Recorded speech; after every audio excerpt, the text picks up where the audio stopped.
The world of restoration and modification is one that is growing apace. Restoring and modifying cars is nothing new and could be traced back as far as the moonshine runners of the 1920s. But today, where the homogenisation of many modern products leaves us feeling a bit nonplussed, it's no surprise that we're starting to look back for inspiration instead of forwards. This search and the insatiable desire for individualism to create something totally unique is taking engineering and craftsmanship to new levels of detail. And whilst many OEMs are struggling to turn the ship, independent shops are thriving. There's no denying that even the most mundane of modern hatches can outrun many of our poster heroes, so it's understandable that for some, the temptation to make upgrades is irresistible, and it's this which often divides opinion. Some time ago, I saw a unique Ferrari Dino on Jay Leno's garage. The car in question had been totally re-engineered. Coincidentally, the man responsible for that car was the father of Rob O'Rourke, whose coach trimmers I visited for a video last year, and so it seemed only right that I trace back the bloodline and meet the team at Moto Technique. Established in 1980, Kevin O'Rourke and his team have been quietly beavering away on some of the most exciting and ambitious restomod projects anywhere in the world, and all from behind this door.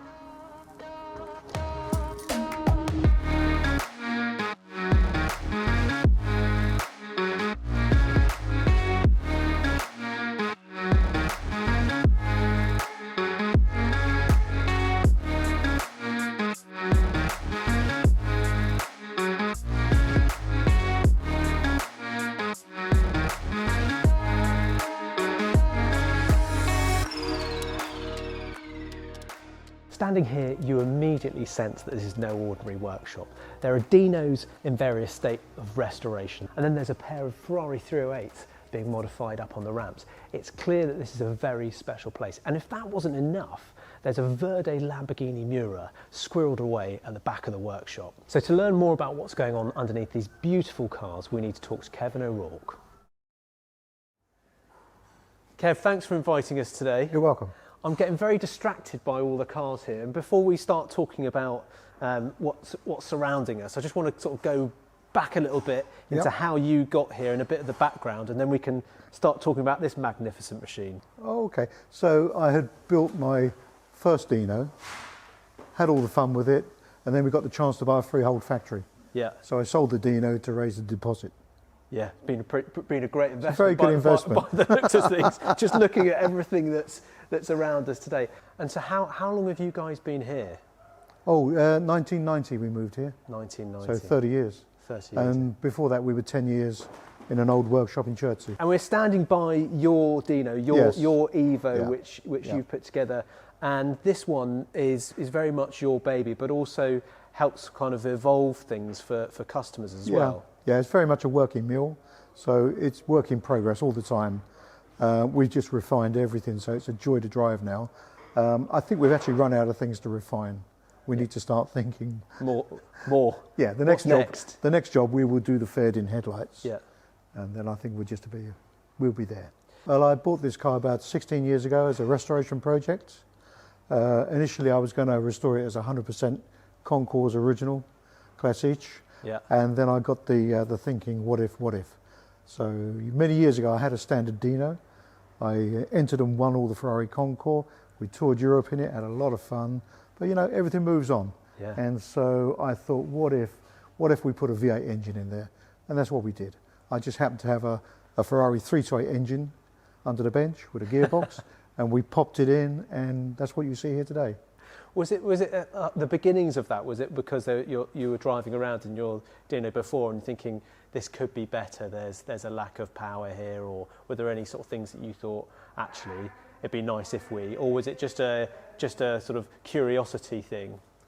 Just to be different, really, and do something fresh and stimulating. Yeah, that's the truth. This car has got a very interesting history. When it was new, it was delivered to Lebanon. Right. So normally a Spider wouldn't have air conditioning. Yeah. This was an air-conditioned car from new. Yeah. From the Lebanon, it moved south down into the Middle East and was there for many years. Then it came to England, and was brought by an English owner who set about restoring it, and then his life changed and he went off around the world and actually forgot that he owned this car. He came back to England 25 years later and it had been left out in the rain and it had dissolved. Oh, wow. So I bought it as a restoration project, Yeah. and set about saving it. So, you know, people might think it's sacrilege what I've done to this car, but it was going nowhere. It was, you know, it was a restoration project. Yeah, so it's been saved, and actually it's back on the road. We're enjoying you can it. sort of test and evolve things for other customers to enjoy, which is fabulous. Yeah. Talk me through just some of the differences on this particular car that are away from a standard Dino. Oh, okay. There's probably tons, isn't there? Well, I guess starting with the heart of the car, we've got the engine. Yeah. So can we open this? Yeah. Okay. So there we go. So this is the heart of any Ferrari. A standard 3-to-8 engine and gearbox.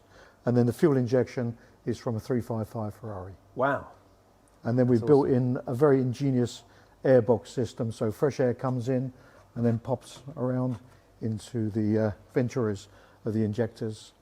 And it's very effective. So we get clean, filtered fresh air.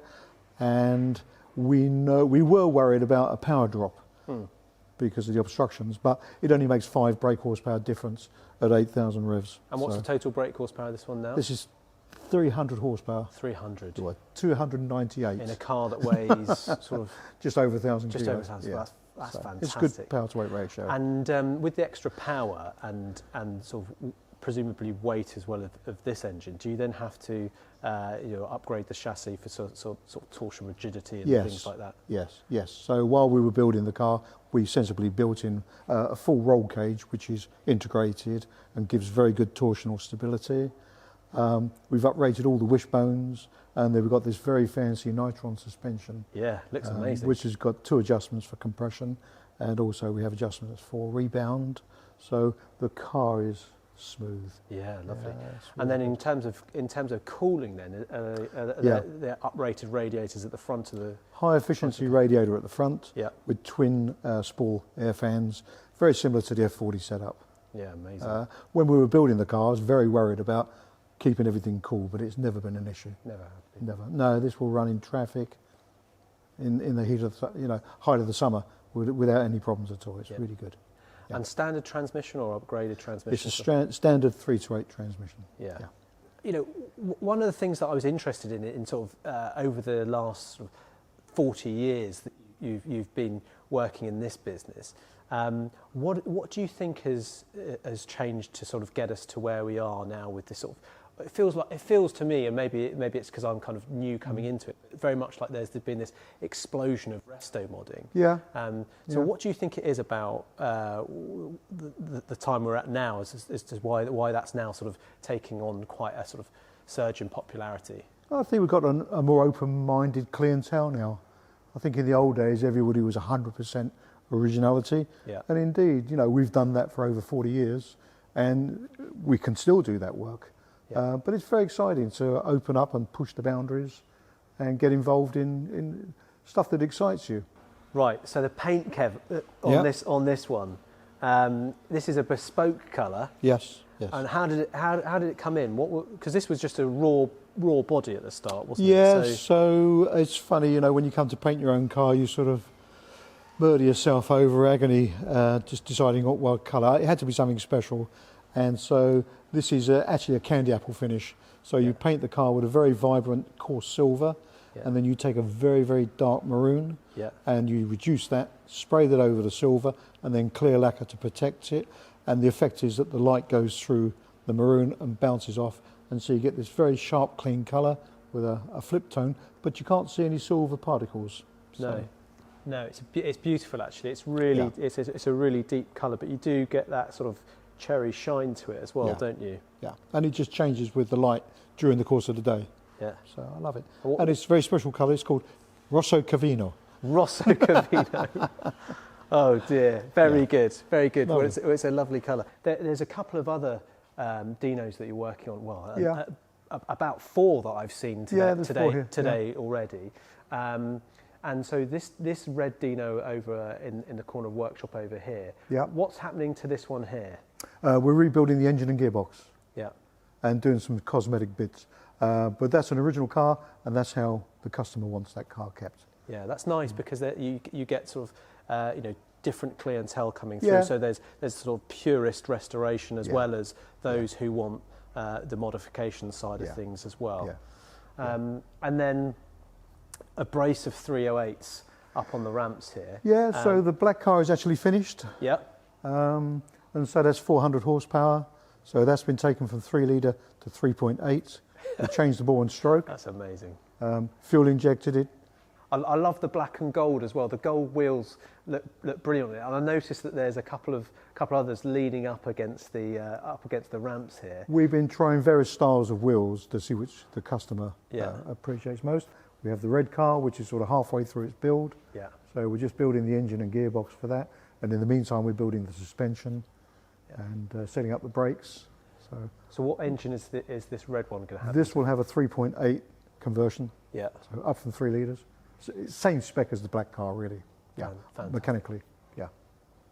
And but with bigger wheels and tyres. Right. Yeah. And why is that? Is that just a personal preference in terms of? That's what he wants. You've got a better choice of tyres as you go up to 17 and 18-inch rims. Right. And that provides better ride and better grip. Yeah. Better grip. Yeah. Yeah.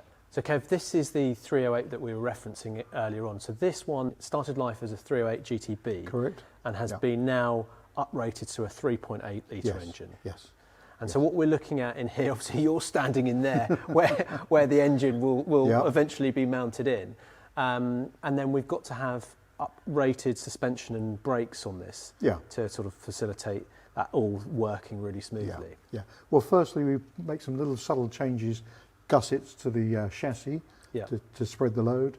And then we uprate the wishbones. So we put reinforcements around the bushes, and then we weld little plates across the wishbones to stop everything flexing and distorting.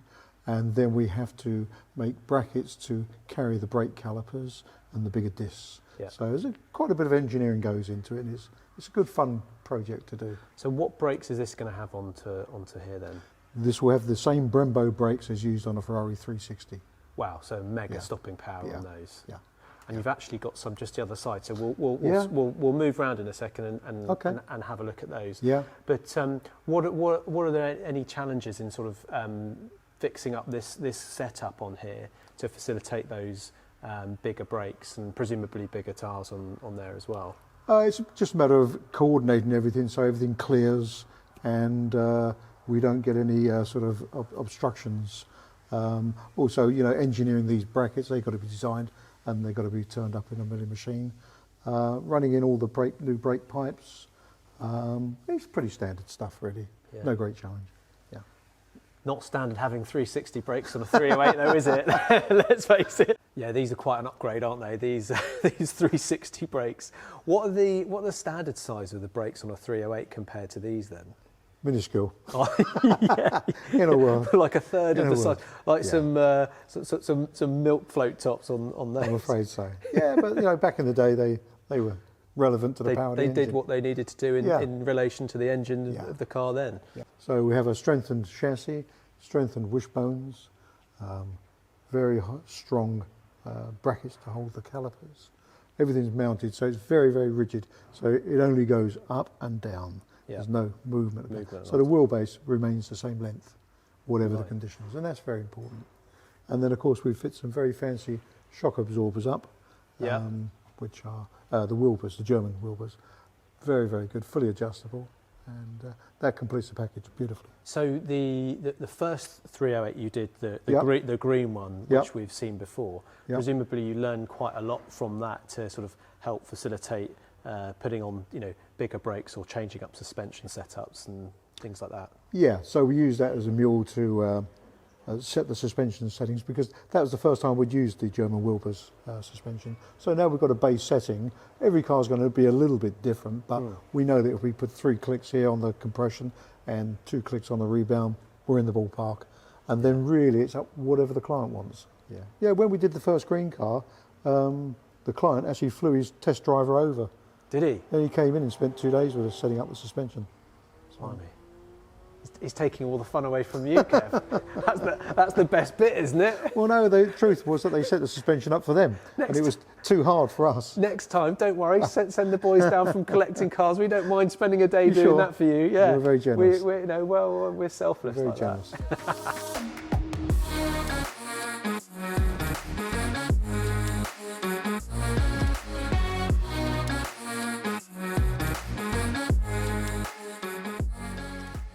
Kev, I can't help but notice the Dino behind you, which is in its early stages of restoration. Can we go and have a look at that and see some of the things you're doing? Because I noticed something very different about those headlights. So let's go and take a look happy at to that. take you through. Pop this down.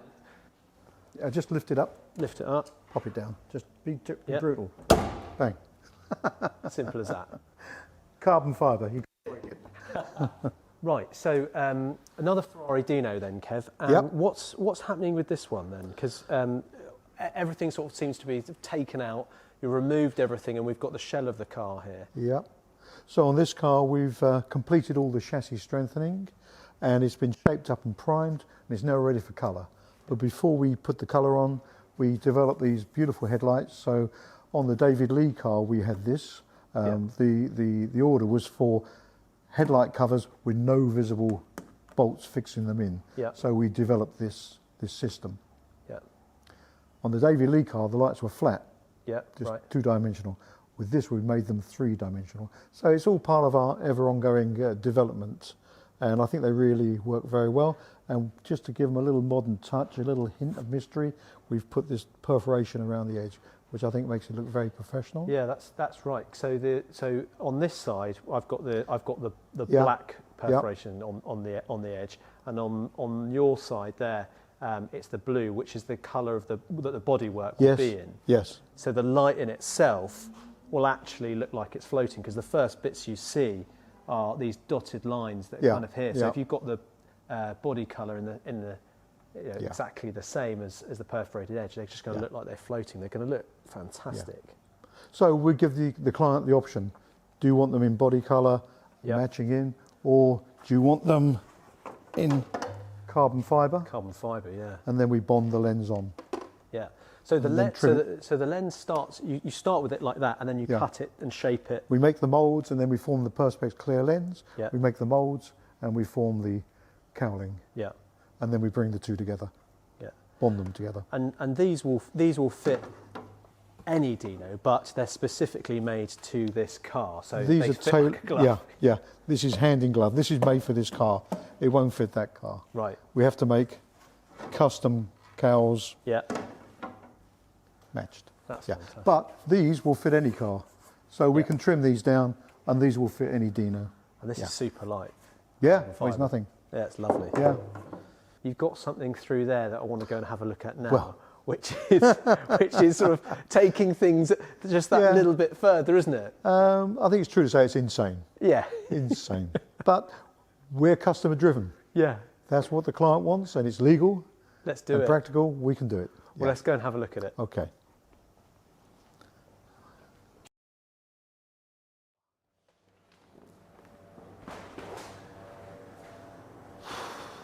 What is going on here? This looks like a very ambitious project. Well, this is a very interesting project because up until now, all our Evo projects have been analogue. The idea of getting the driver back in touch with the sensations of driving a sports car. Now, this is a different project. This client has had his own what-if moments. And he's asked us, what if we put a 458 Italia engine in the back of a Dino? What if we put 430 suspension on it? What if we put ceramic brakes on, and let's have some air conditioning and power steering? So that's where we're going with this project. Wow. This car will rewrite the Evo book. So where do you start with a project like this then, when a client says, I want a 430 engine in a Dino, or a 45, this is going to be a 458, isn't it? Mm-hmm. So where do you go with that when you're taking that next step up? Are there things that you know from your car that you already know how that's going to be possible, or is this completely new territory? Well, it's new territory. The client is in America. I've never met him. Everything's done on WhatsApp. Yeah. So the first job was to source an engine and transmission. So we've got a 458 engine and we've got a 430 manual transmission. And do you do that? Do you go out? Do you go out and find the car? I went out and found the engine and transmission. Yeah. And then I said to him, well, you should send a car over from America. And he said, I'm too busy. Can you find a car? So I found this car in Holland. Yeah. And so we arranged the purchase. And then we got the car shipped over. And it arrived here on the Friday that we closed for Christmas. Bearing in mind that the borders at Dover and Calais closed on the Monday. Oh my word. The timing was perfect. Yeah, so you can crack on now. Yeah. So I came in over Christmas, drove the car, did an appraisal on it, although it's largely academic, just to know where we were starting from. And then James and I started making plans. Yeah. And so obviously we start at the rear end. We have to make sure that the car's going to be stiff and strong and won't tie itself in knots. And that's the first job. And then we have to work out where the suspension's going, because we have to change all the pickups and also for the brakes. Yeah. And then we will build like a monocoque within the car using reinforced honeycomb. That'll all be bonded in. And basically we'll look at an F40 and see how they strengthen those cars, because the Dino chassis and the F40 chassis are not dissimilar. Quite similar. So that's where we come from. Yeah. And with all that extra power, you need the sort of extra strength in the chassis. Yeah. Obviously, with the power, you need some stopping power. So when you go into the brakes, you need bigger brakes, and then of course you get onto the wheels that then have to sit over those. So what will this be running on? It'll be running on 18-inch wheels, and we will use the 360/430 rim sizes as a starting point.